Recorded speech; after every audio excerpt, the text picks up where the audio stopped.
काहीतरी कमावणं आणि गमावणं याची तुलना करायची झाली ना, गमवायला वेळ लागत नाही. असं चुटकीसरशी काय गमावलं, कुठे, किती, कसं, केव्हा, कधी, ठाम पत्ता सुद्धा लागत नाही. पण काहीतरी कमवायला अक्षरशः पिढ्यानपिढ्या खर्च होतात. माहितीये, आयुष्य खर्ची घालावं लागतंय. तेव्हा कुठे आपण त्यामध्ये काहीतरी मिळवू शकतो, काहीतरी कमावू शकतो.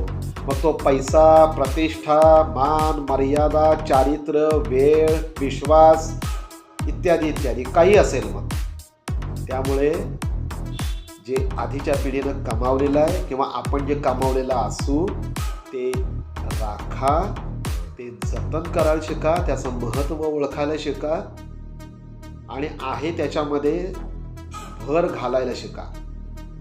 कारण गमावणं सोपं असतंय, कमावणं कठीण, महाकठीण.